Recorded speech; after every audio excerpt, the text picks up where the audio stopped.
ನಮಸ್ತೆ ವೀಕ್ಷಕರೇ, lucky media Kannada YouTube ಚಾನಲ್ಗೆ ಸ್ವಾಗತ. ಐ ಹೋಪ್ ಎಲ್ಲರೂ ಚೆನ್ನಾಗಿದ್ದೀರಾ ಅಂತೇಳಿ ಭಾವಿಸ್ತಾ, ವೀಕ್ಷಕರೇ, ಕರ್ನಾಟಕದ ಮುಖ್ಯಮಂತ್ರಿಗಳು ಯಾರ್ಯಾರು 1956ರಿಂದ ಇಲ್ಲಿಯವರೆಗೆ ಯಾರು ಮುಖ್ಯಮಂತ್ರಿ ಸ್ಥಾನವನ್ನು ಗಳಿಸಿದ್ದಾರೆ, ಅದರಲ್ಲೂ ಕೂಡ ಅತಿ ಹೆಚ್ಚು ದಿನಗಳ ಕಾಲ ಯಾರು ಮುಖ್ಯಮಂತ್ರಿ ಹುದ್ದೆಯನ್ನು ಹೊಂದಿದ್ದರು ಅನ್ನುವಂತಹ ಎಲ್ಲ ಮಾಹಿತಿಗಳನ್ನು ತೊಗೊಂಬಂದಿದ್ದೀನಿ ಸ್ನೇಹಿತರೆ. ಸೊ ಕರ್ನಾಟಕದ ಮುಖ್ಯಮಂತ್ರಿಗಳು ಮತ್ತು ಅವರು ಎಷ್ಟು ವರ್ಷಗಳ ಕಾಲ ಅಧಿಕಾರಾವಧಿಯನ್ನು ಹೊಂದಿದ್ರು ಮತ್ತು ಯಾವ ಪಕ್ಷದ ನೇತೃತ್ವದ ಅಡಿಯಲ್ಲಿ ಅವರು ಸರ್ಕಾರವನ್ನು ರಚನೆ ಮಾಡಿದರು ಅನ್ನುವಂತಹ ಪೂರ್ಣ ಮಾಹಿತಿಯನ್ನು ಈ ವಿಡಿಯೋ ಸೆಷನಲ್ಲಿ ತೊಗೊಂಬಂದಿದ್ದೀನಿ ಅಂತ ಹೇಳ್ತಾ, ಸೊ ಯಾರೇನೋ ನಮ್ಮ ಲಕ್ಕಿ ಮೀಡಿಯಾ ಕನ್ನಡ ಯೂಟ್ಯೂಬ್ ಚಾನಲ್ನ ಸಬ್ಸ್ಕ್ರೈಬ್ ಮಾಡ್ಕೊಂಡಿಲ್ಲ, ದಯವಿಟ್ಟು ಸಬ್ಸ್ಕ್ರೈಬ್ ಮಾಡ್ಕೊಳ್ಳಿ, ಶೇರ್ ಮಾಡಿ, ಲೈಕ್ ಮಾಡಿ ಅಂತ ಹೇಳ್ತಾ, ಈ ವಿಡಿಯೋನ ಸ್ಕಿಪ್ ಮಾಡದೆ ಕಂಪ್ಲೀಟಾಗಿ ನೋಡಿ ಅಂತ ಹೇಳ್ತೆ ಮುಖಾಂತರ ಕರ್ನಾಟಕದ ಮುಖ್ಯಮಂತ್ರಿಗಳ ಪೂರ್ಣ ಪರಿಚಯ ನಿಮಗೆ ಸಿಗ್ತಾ ಹೋಗುತ್ತೆ ಅನ್ನುವಂಥದ್ದನ್ನ ಹೇಳ್ತಾ, ಸೊ ಮೊದಲನೇ ಬಾರಿಗೆ ಕರ್ನಾಟಕದಿಂದ ಹೇಳಿ ನಾಮಕರಣವಾದ ನಂತರ ಯಾರು ಮೊದಲ ಮುಖ್ಯಮಂತ್ರಿಯಾಗಿ ನಮಗೆ ಕಾಣಸಿಗ್ತಾ ಇದ್ದಾರೆ ಕರ್ನಾಟಕದಲ್ಲಿ ಅಂತ ನೋಡ್ತಾ ಹೋದಾಗ, ಸೊ ಮೊದಲ ಮುಖ್ಯಮಂತ್ರಿಯಾಗಿ ಕಾಣಸಿಗ್ತಾ ಇದ್ದರೆ ಎಸ್ ನಿಜಲಿಂಗಪ್ಪನವರು. ಸೊ ಎಸ್ ನಿಜಲಿಂಗಪ್ಪನವರು 7 ವರ್ಷಗಳ 175 ದಿನಗಳು, 7 ವರ್ಷ 175 ದಿನಗಳ ಕಾಲ ಅವರು ಮುಖ್ಯಮಂತ್ರಿ ಹುದ್ದೆಯನ್ನು ಹೊಂದಿದ್ದಾರೆ ಓವರಾಲ್ ಆಗಿ ಎನ್ನುವಂಥದ್ದು. ಸೊ ನವೆಂಬರ್ 1, 1956ರಿಂದ 16 ಮೇ 1958ರವರೆಗೆ ಅವರ ಒಂದು ಅಧಿಕಾರಾವಧಿ ಇರುತ್ತೆ. ಕಾಂಗ್ರೆಸ್ ಪಕ್ಷದ ನೇತೃತ್ವವನ್ನು ವಹಿಸಿರ್ತದಂತಹ ಎಸ್ ನಿಜಲಿಂಗಪ್ಪನವರ ಸರ್ಕಾರ ರಚನೆ ಆಗಿರುತ್ತೆ ಅನ್ನುವಂಥದ್ದು. ಇನ್ನು ಅದೇ ರೀತಿ ಸ್ನೇಹಿತರೆ, ಎರಡನೇ ಮುಖ್ಯಮಂತ್ರಿಯಾಗಿ ಬಿ ಡಿ ಜತ್ತಿ ಅವರು ಕಾಣಸಿಗ್ತಾ ಇದ್ದಾರೆ. ಇವರು ಅಧಿಕಾರಾವಧಿಯ 3 ವರ್ಷಗಳು 302 ದಿನಗಳ ಕಾಲ ಇವರು ಮುಖ್ಯಮಂತ್ರಿಯಾಗಿ ಸೇವೆಯನ್ನು ಸಲ್ಲಿಸಿರ್ತಾರೆ ಕರ್ನಾಟಕಕ್ಕೆ ಸಂಬಂಧಪಟ್ಟ ಹಾಗೆ. 1958 ಮೇ 16ರಿಂದ ಇವರು ಅಧಿಕಾರವನ್ನು ವಹಿಸಿಕೊಂಡು ಮಾರ್ಚ್ 9, 1962ರವರೆಗೆ ಇವರು ಮುಖ್ಯಮಂತ್ರಿ ಹುದ್ದೆಯನ್ನು ಹೊಂದಿರುತ್ತಾರೆ. ಇವರು ಎರಡನೇ ಮುಖ್ಯಮಂತ್ರಿಯಾಗಿ ಕಾಣಸಿಗ್ತಾ ಇದ್ದಾರೆ ಕರ್ನಾಟಕಕ್ಕೆ ಸಂಬಂಧಪಟ್ಟ ಹಾಗೆ. ಇನ್ನು ಅದೇ ರೀತಿ ಸ್ನೇಹಿತರೆ, ಮೂರನೇ ಮುಖ್ಯಮಂತ್ರಿ ಯಾರು ಅನ್ನುವಂಥದ್ದು ನೋಡ್ತಾ ಹೋಗೋಣ. ಮೂರನೇ ಮುಖ್ಯಮಂತ್ರಿಗೆ ಕಾಣಸಿಗ್ತಾ ಇದ್ದರೆ ವೀರೇಂದ್ರ ಪಾಟೀಲ್ ಅವರು. ಸೊ ವೀರೇಂದ್ರ ಪಾಟೀಲ್ ಅವರ ಒಂದು ಅಧಿಕಾರಾವಧಿ 3 ವರ್ಷಗಳು 242 ದಿನಗಳ ಕಾಲ ಕರ್ನಾಟಕದ ಮುಖ್ಯಮಂತ್ರಿಯಾಗಿ ಇವರು ಸೇವೆಯನ್ನು ಸಲ್ಲಿಸಿರ್ತಾರೆ ಅನ್ನುವಂಥದ್ದು. ಸ್ನೇಹಿತರೆ, ವೀರೇಂದ್ರ ಪಾಟೀಲ್ ಅವರು ಕೂಡ ಇವರು ಕೂಡ ಕಾಂಗ್ರೆಸ್ ನೇತೃತ್ವದ ಒಂದು ಶಾಸಕರ ಬೆಂಬಲದೊಂದಿಗೆ ರಚನೆಯನ್ನು ಮಾಡಿರ್ತಾರೆ ಸರ್ಕಾರ ಅನ್ನುವಂಥದ್ದು. 29 ಮೇ 1968ರಿಂದ 18 ಮಾರ್ಚ್ 1971ರಂದು ಇವರು ಅಧಿಕಾರವನ್ನು ವಹಿಸಿರ್ತಾರೆ ಅನ್ನುವಂಥದ್ದು. ಇನ್ನು ಅದೇ ರೀತಿ ಸ್ನೇಹಿತರೆ, ಡಿ ದೇವರಾಜ ಅರಸು. ಸೊ ಇವರು ಕೂಡ ಅತಿ ಹೆಚ್ಚು ಕಾಲ ಮುಖ್ಯಮಂತ್ರಿನ ಹುದ್ದೆಯನ್ನು ನಿರ್ವಹಿಸಿದ ಒಂದು ಖ್ಯಾತಿಯನ್ನು ಹೊಂದಿರುವಂತಹ ವ್ಯಕ್ತಿ ಅಂತ ಹೇಳ್ಬೋದು. 7 ವರ್ಷಗಳ 239 ದಿನಗಳ ಕಾಲ ಈ ಒಂದು ಮುಖ್ಯಮಂತ್ರಿ ಹುದ್ದೆಯನ್ನು ಹೊಂದಿದ್ದರು. ದೀರ್ಘಕಾಲ ಅವಧಿಯ ಮುಖ್ಯಮಂತ್ರಿಗಳ ಒಂದು ದೀರ್ಘಕಾಲ ಮುಖ್ಯಮಂತ್ರಿ ಹುದ್ದೆಯನ್ನು ಹೊಂದಿರುವಂತಹ ರಾಜಕಾರಣಿಗಳ ಪಟ್ಟಿಗೆ ದೇವರಾಜ ಅರಸು ಅವರು ಕೂಡ ಸೇರ್ತಾರೆ ಅನ್ನುವಂಥದ್ದು.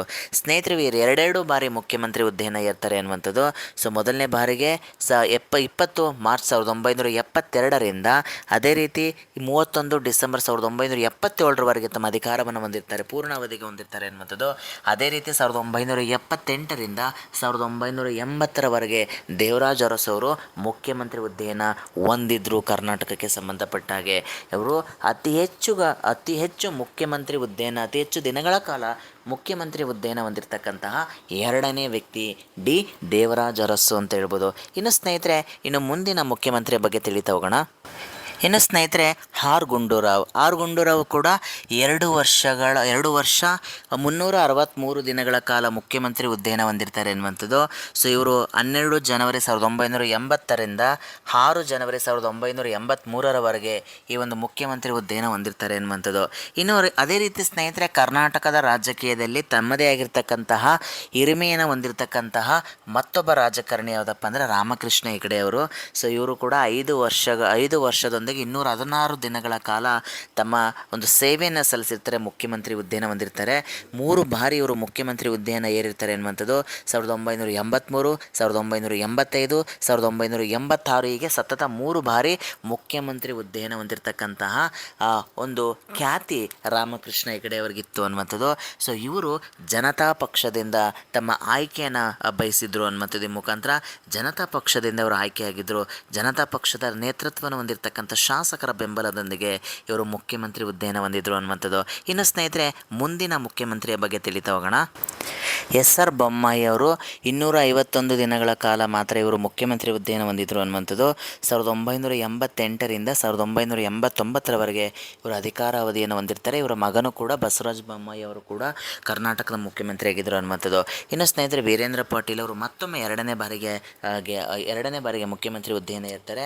1989ರಿಂದ 1990 ಇವರು ಕೂಡ ಮತ್ತೊಮ್ಮೆ ಕಾಂಗ್ರೆಸ್ ಪಕ್ಷದ ನೇತೃತ್ವದಲ್ಲಿ ಸರ್ಕಾರವನ್ನು ರಚಿಸಿರ್ತಾರೆ. ವೀರೇಂದ್ರ ಪಾಟೀಲ್ ಅವರು 2 ಬಾರಿ ಮುಖ್ಯಮಂತ್ರಿ ಹುದ್ದೆಯನ್ನು ಅವರು ಏರ್ತಾರೆ ಅನ್ನುವಂಥದ್ದು. ಸೊ ಅದು ವಿಶೇಷ ಆಗ್ತದೆ ಸ್ನೇಹಿತರೆ. ಇನ್ನು ಮುಂದಿನ ಮುಖ್ಯಮಂತ್ರಿ ಯಾರಪ್ಪ ಅನ್ನುವಂಥದ್ದು ನೋಡ್ತಾ ಹೋಗೋಣ. ಸ್ನೇಹಿತರೆ, S Bangarappa. So S Bangarappa ಅವರು ಕೂಡ 2 ವರ್ಷಗಳೊಂದಿಗೆ 33 ದಿನಗಳ ಕಾಲ 2 ವರ್ಷ 33 ದಿನಗಳ ಕಾಲ ಮುಖ್ಯಮಂತ್ರಿ ಸೇವೆಯನ್ನು ಮಾಡಿದರು ಅನ್ನುವಂಥದ್ದು. ಈ ಮುಖಾಂತರ ಹುದ್ದೆಯನ್ನು 1990 ಅಕ್ಟೋಬರ್ 17ರಂದು ವಹಿಸ್ಕೊಂಡಿದ್ದರು. 1992 19 ನವೆಂಬರ್ವರೆಗೆ ಈ ಒಂದು ಮುಖ್ಯಮಂತ್ರಿ ಹುದ್ದೆಯನ್ನು ನಿರ್ವಹಿಸಿದರು ಎಸ್ ಬಂಗಾರಪ್ಪ ಅನ್ನುವಂಥದ್ದು. ಸೊ ಎಸ್ ಬಂಗಾರಪ್ಪನವರ ಕೂಡ ಕರ್ನಾಟಕ ರಾಜಕೀಯದಲ್ಲಿ ಅವರ ಒಂದು ಹೆಜ್ಜೆಗುರುತುಗಳು ಸದಾ ಇರುತ್ತೆ ಅನ್ನುವಂಥದ್ದು, ಕರ್ನಾಟಕ ಇತಿಹಾಸದಲ್ಲಿರುತ್ತೆ ಅನ್ನುವಂಥದ್ದು.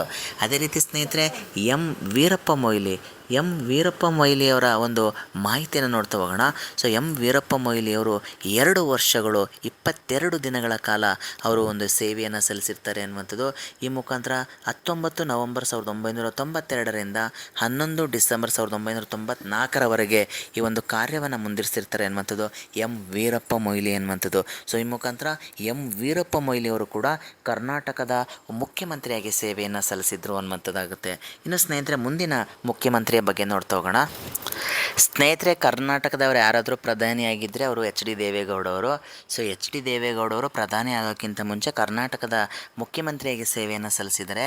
ಸೊ ಇವರು 1 ವರ್ಷ 172 ದಿನಗಳ ಕಾಲ ಈ ಒಂದು ಮುಖ್ಯಮಂತ್ರಿ ಹುದ್ದೆಯನ್ನು ಹೊಂದಿದ್ರು ಅನ್ನುವಂಥದ್ದು. ಈ ಮುಖಾಂತರ 11 ಡಿಸೆಂಬರ್ 1994ರಿಂದ 31 ಮೇ 1996ರವರೆಗೆ ತಮ್ಮ ಅಧಿಕಾರಾವಧಿಯನ್ನು ಹೊಂದಿದ್ರು ಅನ್ನುವಂಥದ್ದು. ಈ ಮುಖಾಂತರ 1 ವರ್ಷ 172 ದಿನಗಳ ಕಾಲ ಕರ್ನಾಟಕದ ಮುಖ್ಯಮಂತ್ರಿಗೆ ಸೇವೆಯನ್ನು ಸಲ್ಲಿಸಿ ನಂತರ ಪ್ರಧಾನಿ ಹುದ್ದೆಗೆ ಏರಿದ್ರು ಅನ್ನುವಂಥದ್ದು. ಇನ್ನು ಅದೇ ರೀತಿ ಸ್ನೇಹಿತರೆ, ಇವರು ಕೂಡ ಜನತಾ ದಳದಿಂದ ಆಯ್ಕೆಯನ್ನು ಹೊಂದಿದ್ರು ಅನ್ನುವಂಥದ್ದು. ಅದೇ ರೀತಿ ಜೆ ಎಚ್ ಪಾಟೀಲ್ ಅವರು. ಸೊ ಜೆ ಎಚ್ ಪಾಟೀಲ್ ಅವರ ಒಂದು ಅಧಿಕಾರಾವಧಿ 3 ವರ್ಷ 133 ದಿನಗಳು.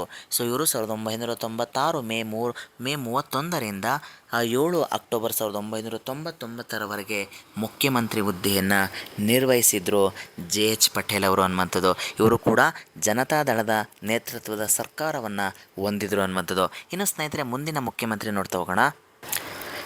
ಎಸ್ ಎಂ ಕೃಷ್ಣ 4 ವರ್ಷ 230 ದಿನಗಳ ಕಾಲ ಅವರು ಮುಖ್ಯಮಂತ್ರಿ ಸೇವೆಯನ್ನು ಮಾಡಿದರು ಅನ್ನುವಂಥದ್ದು.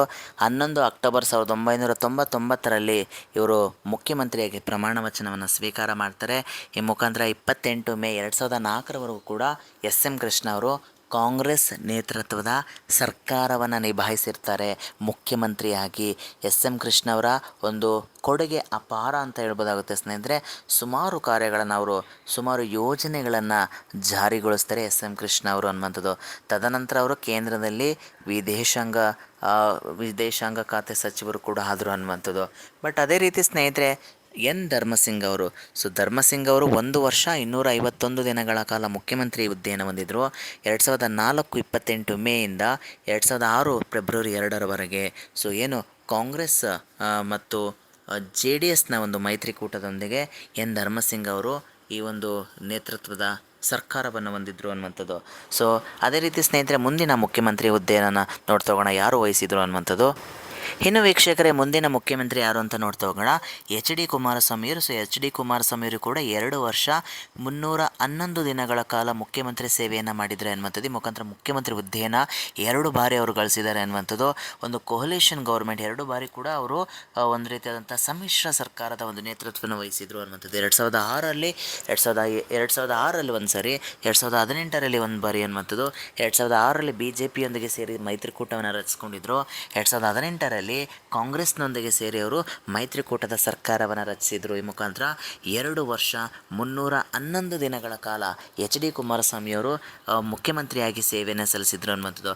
ಸ್ನೇಹಿತರೆ, ಬಿ ಎಸ್ ಯಡಿಯೂರಪ್ಪನವರು 5 ವರ್ಷ 82 ದಿನಗಳ ಕಾಲ ಮುಖ್ಯಮಂತ್ರಿ ಸೇವೆಯನ್ನು ಮಾಡಿದ್ದಾರೆ, ಮುಖ್ಯಮಂತ್ರಿ ಹುದ್ದೆಯನ್ನು ಹೊಂದಿದ್ರು ಅನ್ನುವಂಥದ್ದು. ಅತಿ ಹೆಚ್ಚು ಬಾರಿ ಮುಖ್ಯಮಂತ್ರಿಯಾಗಿ ಪ್ರಮಾಣ ವಚನ ಮಾಡಿದವರು ಯಾರಾದರೂ ಇದ್ದಾರಪ್ಪ ಅಂತಂದರೆ ಅವರು ಈ ಬಿ ಎಸ್ ಯಡಿಯೂರಪ್ಪನವರು ಅಂತ ಹೇಳ್ಬೋದು. 4 ಬಾರಿ ಪ್ರಮಾಣ ವಚನವನ್ನು ಸ್ವೀಕಾರ ಮಾಡಿದ್ದಾರೆ. 2007, 2008, 2018, 2019 ಹೀಗೆ ಸತತವಾಗಿ 4 ಬಾರಿ ಮುಖ್ಯಮಂತ್ರಿಯ ಒಂದು ಪ್ರಮಾಣ ವಚನ ಸ್ವೀಕಾರವನ್ನು ಮಾಡಿದ್ದಾರೆ ಬಿ ಎಸ್ ಯಡಿಯೂರಪ್ಪನವರು. ಇನ್ನು ಮುಂದಿನ ಮುಖ್ಯಮಂತ್ರಿ ನೋಡ್ತಾ ಹೋಗೋಣ, ಡಿ ವಿ ಸದಾನಂದ ಗೌಡರು 342 ದಿನಗಳ ಕಾಲ ಮುಖ್ಯಮಂತ್ರಿ ಹುದ್ದೆಯನ್ನು ಹೊಂದಿದ್ರು 2011ರಿಂದ 2012 ಅನ್ನುವಂಥದ್ದು. ಅದೇ ರೀತಿ ಜಗದೀಶ್ ಶೆಟ್ಟರು ಕೂಡ 305 ದಿನಗಳ ಕಾಲ ಮುಖ್ಯಮಂತ್ರಿ ಹುದ್ದೆಯನ್ನು ಹೊಂದಿದ್ರು ಅನ್ನುವಂಥದ್ದು. 2012 ಜುಲೈ 12ರಿಂದ 12 ಮೇ 2013ವರೆಗೂ ಮುಖ್ಯಮಂತ್ರಿ ಹುದ್ದೆಯನ್ನು ಹೊಂದಿದ್ರು ಜಗದೀಶ್ ಶೆಟ್ಟರವರು. ಇವರೆಲ್ಲರೂ ಕೂಡ ಯಡಿಯೂರಪ್ಪ ಮತ್ತು ಸದಾನಂದ ಗೌಡರು, ಜಗದೀಶ್ ಶೆಟ್ಟರವರು ಬಿ ಜೆ ಪಿ ನೇತೃತ್ವದ ಸರ್ಕಾರವನ್ನು ಹೊಂದಿದ್ರು, ಬಿ ಜೆ ಪಿ ನೇತೃತ್ವದ ಶಾಸಕರನ್ನು ಹೊಂದಿದ್ರು. ಈ ಮುಖಾಂತರ ಬಿ ಜೆ ಪಿ ಸರ್ಕಾರದಲ್ಲಿ ಈ 3 ಜನ ಒಂದೇ ಟರ್ಮ್ನಲ್ಲಿ 3 ಮುಖ್ಯಮಂತ್ರಿ ಹುದ್ದೆಯನ್ನು ಹೊಂದಿದ್ರು ಅನ್ನುವಂಥದ್ದು. ಇನ್ನು ಸ್ನೇಹಿತರೆ, ನೆಕ್ಸ್ಟ್ 2013ರಲ್ಲಿ ಸಿದ್ದರಾಮಯ್ಯನವರು ಬರ್ತಾರೆ. ಅತಿ ಹೆಚ್ಚು ದಿನಗಳ ಕಾಲ ಮುಖ್ಯಮಂತ್ರಿಯಾಗಿ ಸೇವೆ ಸಲ್ಲಿಸಿರ್ತಕ್ಕಂತಹ ಪಟ್ಟಿಯಲ್ಲಿ ಪ್ರಥಮರಾಗಿ ಕಾಣ್ತಾರೆ ಸಿದ್ದರಾಮಯ್ಯನವರು. 8 ವರ್ಷ 17 ದಿನಗಳ ಕಾಲ ಮುಖ್ಯಮಂತ್ರಿ ಹುದ್ದೆಯನ್ನು ಹೊಂದಿದ್ರು. 2013ರಲ್ಲಿ 1 ಬಾರಿ ಮುಖ್ಯಮಂತ್ರಿ ಆದರೆ ಈಗ ರೀಸೆಂಟಾಗಿ 2023ರಲ್ಲೂ ಕೂಡ ಅಭೂತಪೂರ್ವ ಗೆಲುವಿನೊಂದಿಗೆ ಮುಖ್ಯಮಂತ್ರಿ ಹುದ್ದೆಯನ್ನು ಇರ್ತಾರೆ ಸಿ ಎಂ ಸಿದ್ದರಾಮಯ್ಯನವರು ಅನ್ನುವಂಥದ್ದು. ಬಟ್ ಪ್ರಸ್ತುತ ಅವರು ರಾಜೀನಾಮೆಯನ್ನು ಕೊಟ್ಟಿದ್ದಾರೆ ಅನ್ನುವಂಥದ್ದು. ಈ ಮುಖಾಂತರ ಡಿ ಕೆ ಶಿವಕುಮಾರ್ ಅವರ ಪಟ್ಟಾಭಿಷೇಕ ಆಗ್ತಾ ಇದೆ ಅನ್ನುವಂಥದ್ದು. ಬಟ್ ಸಿದ್ದರಾಮಯ್ಯನವರ ಒಂದು ಮುಖ್ಯಮಂತ್ರಿ ಹುದ್ದೆಯಲ್ಲಿ ನೋಡಿದಾಗ ಅತಿ ಹೆಚ್ಚು ದಿನಗಳ ಕಾಲ ಸೇವೆಯನ್ನು ಸಲ್ಲಿಸಿರ್ತಕ್ಕಂಥ ಮುಖ್ಯಮಂತ್ರಿಗಳ ಸಾಲಿಗೆ ಸಿದ್ದರಾಮಯ್ಯನವರು ಸೇರ್ತಾರೆ ಅನ್ನುವಂಥದ್ದು. ಇನ್ನು ಬಸವರಾಜ ಬೊಮ್ಮಾಯಿ ಅವರು 2021ರಿಂದ 2023 1 ವರ್ಷ 296 ದಿನಗಳ ಕಾಲ ಮುಖ್ಯಮಂತ್ರಿ ಹುದ್ದೆಯನ್ನು ಹೊಂದಿದ್ರು ಬಸವರಾಜ ಬೊಮ್ಮಾಯಿ ಅವರು ಅನ್ನುವಂಥದ್ದು. ಇನ್ನು ಸ್ನೇಹಿತರೆ, ಅದೇ ರೀತಿ ಈ ಬಾರಿ 2026ರಲ್ಲಿ ಸಿದ್ದರಾಮಯ್ಯನವರು ರಾಜೀನಾಮೆಯನ್ನು ಕೊಟ್ಟಿದ್ದಾರೆ.